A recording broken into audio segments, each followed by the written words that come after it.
Hey everybody, thanks for joining me tonight. I am going to play for about an hour some classical music, a lot of which I haven't really played in quite a long time in public. Been working on it for the last few days, and I realized today that the sort of theme of tonight is music from my high school years. So this is largely music that I was working on or playing, 23 years ago, 20 some years ago. There's a little bit of Beethoven, a little bit of Chopin, a little bit of Scarlatti, and the pièce de résistance, a little bit of Balakirev. So I'll tell you about each piece as I go. I'm going to start with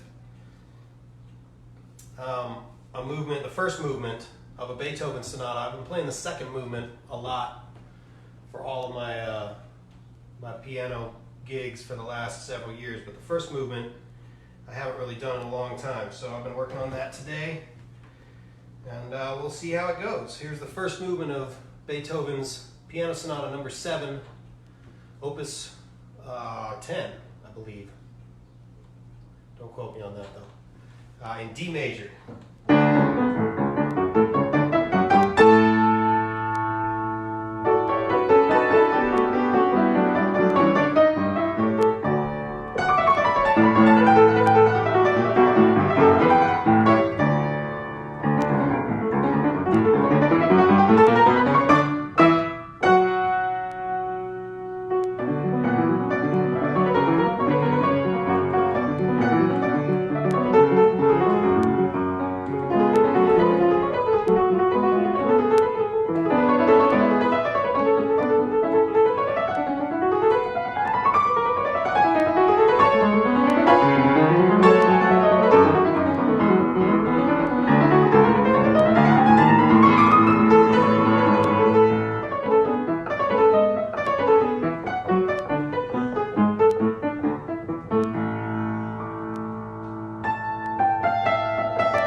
first movement of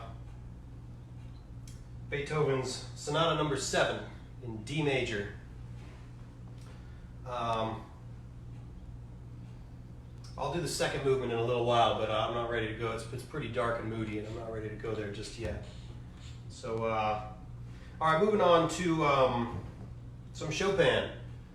I'm gonna do, this is one piece that this is a piece that I play pretty regularly as well, and the reason is just that I've been playing it since high school, and it's a really cool piece. This is Scherzo Number 2 in B flat minor. I played this, I don't remember if I did it last week or 2 weeks ago, but it's one of my favorites, so I hope you enjoy it.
All right, that's Chopin's Scherzo number 2 in B flat minor. Although it ends in a big D flat major. When I was in high school, I used to play this. That's the theme for tonight, in case you're just joining in too, is Andre's high school years. These are pieces that I used to play in high school, some of which I'm sort of relearning, you know, working back up and seeing how much is still in the hands.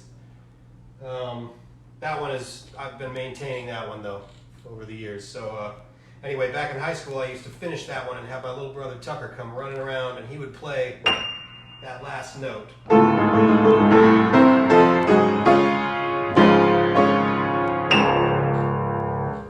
That was always fun, because that's a real hard one to get.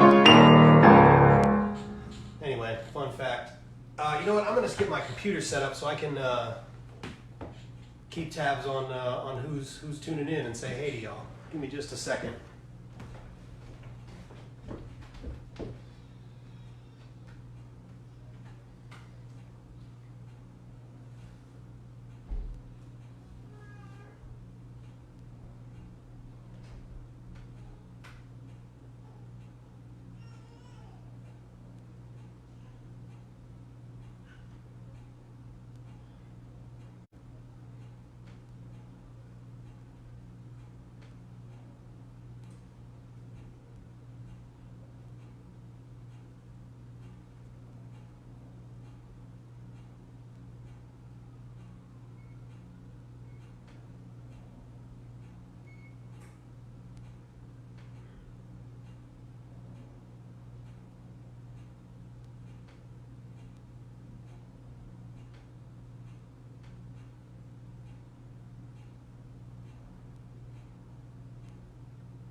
Got let's see, hey Mallory, what's up? Connor, yeah, also all my people, Jeffrey Birdsong.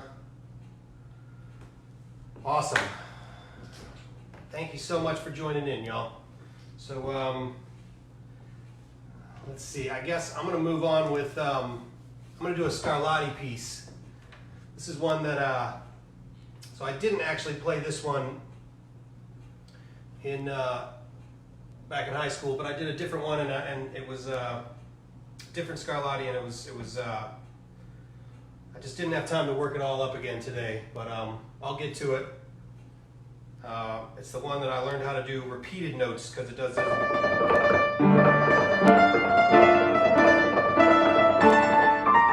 Was this whole that whole thing? So that's the one that I used to play. This is the one that I learned more recently. This is Scarlatti's Sonata, also in D minor. It's K1.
in D minor, K1. Let's see. I'm so glad you're digging it, Kate. Karina, all right. Beth, I got some good family here. Let's see. All right, I'm going to go back to Chopin. I'm going to play a nocturne in C sharp minor that was published after he died, and it's actually one of his hits. But it was one of the first pieces that he wrote. I'm sorry, one of the first nocturnes that he wrote, but he never published it during his lifetime.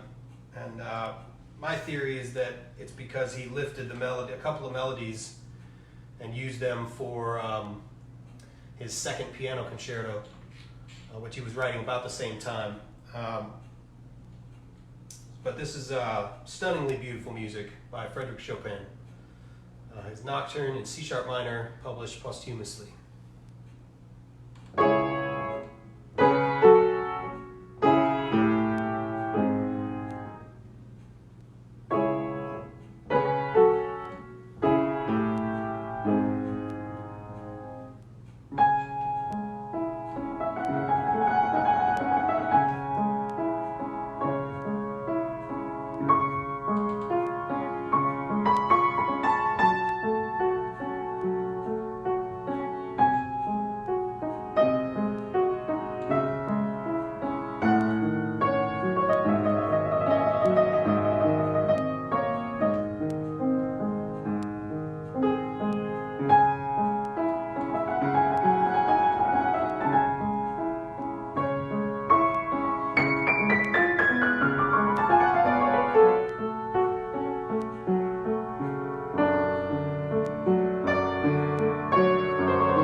Pretty music, huh? Chopin's Nocturne in C sharp minor, published posthumously. That's something I used to play way back when. Let's see. That's right, Connor. Scarlatti was was good on the harpsichord. Sarah's joining in from Italy. Hope you're doing all right. Hope you're healthy over there. All your family. Hunkering down. Let's see. All right. Well, I'm gonna do one more piece that was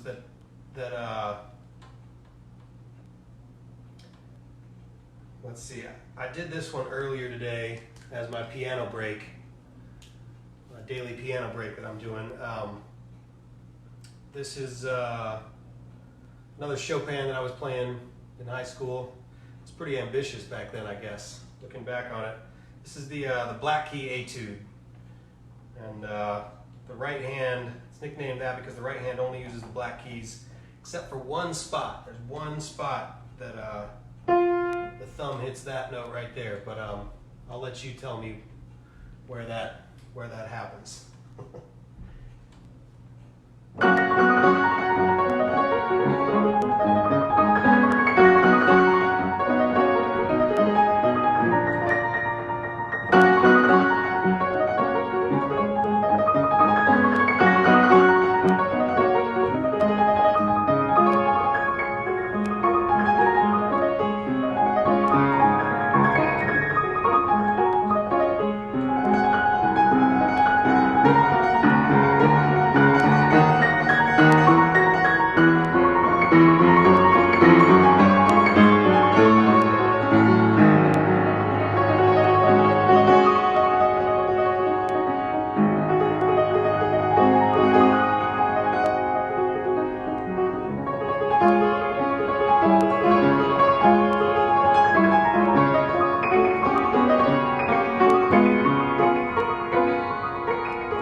Whew, that's a fun one. Chopin's Black Key Etude. It's the Etude number 5 from his Opus 10 set of etudes. Let's see, it looks like we got 22 people watching. Thank you so much for tuning in here tonight. You know, if you like what you're hearing, if you're enjoying it, I encourage you to, first and foremost, share this with people because, you know, I think if you're enjoying it, then maybe other people would enjoy it too. So, you know, hit the share button, spread it around the internet. Also, this is the only way that I'm able to, I and many other, all right, Dave Malone, thank you.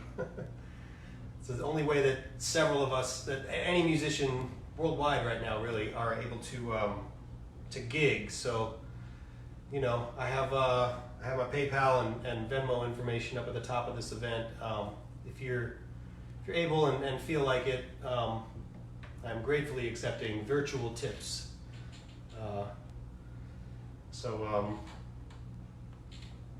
Thank you in advance for any of that. But first and foremost, just enjoy it and share it. You know. Yeah, we got people around the world right now tuning in. Let's see now. All right, I'm going to go back to Beethoven. That Black Key Etude was maybe a little too chipper, so let's do the second movement of the Beethoven Sonata that I started this whole thing out with tonight. This is the second movement of Beethoven's D major Sonata number 7. Except this movement's in D minor, which, as Nigel Tufnell tells us it's the saddest of all keys. So, and this is pretty sad, if you ask me. So, hope you enjoy it. It's absolutely beautiful. Some of my favorite Beethoven.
There's a cheery little number by Beethoven. Yeah. Hope you enjoyed it. It's beautiful, but it's a lot. It's heavy. That's the second movement of Beethoven's Piano Sonata number 7 in D.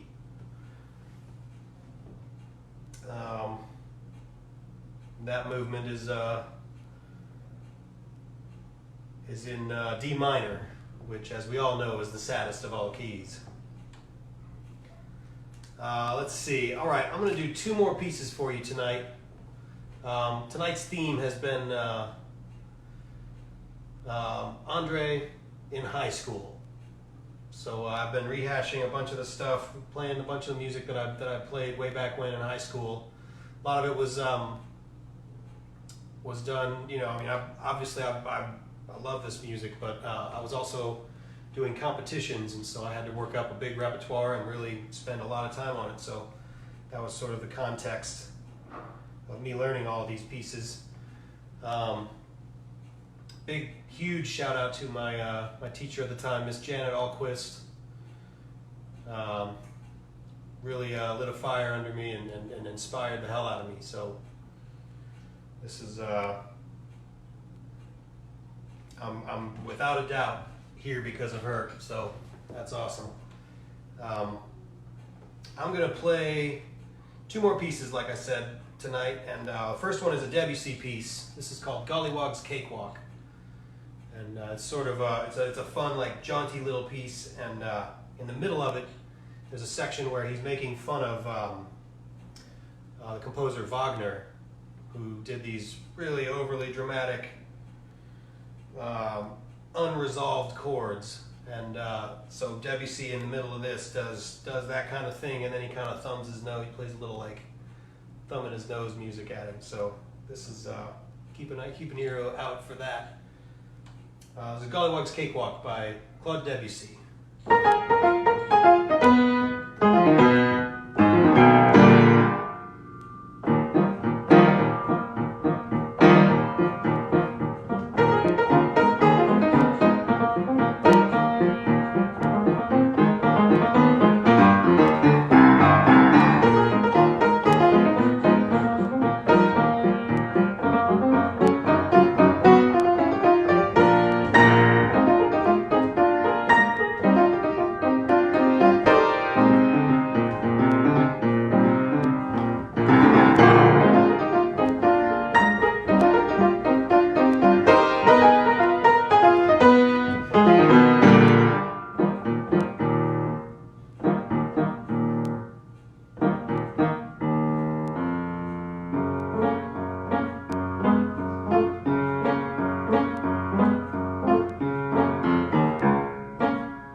That's a fun piece by Claude Debussy.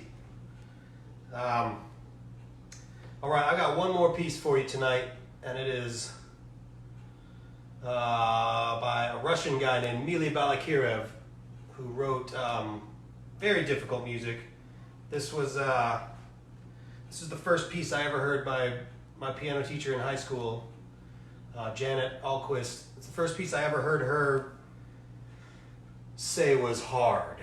And she went to Eastman and Juilliard. She's just a top-notch, world-class concert pianist. And she said, this piece is really hard. So I had to learn it. I got the music for it. And this is a piece called Islame, the Fantasy Oriental. And she wasn't lying. This piece is really hard. So I've been working it up all week. And we'll see how it goes. Thanks so much for tuning in and watching and listening and sharing. Please continue to share the event and donating if you're able and feel like it. All that. It's really awesome. So this is, here we go. We'll see you on the other side. Wish me luck.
us Islamé by Mili Balakirev.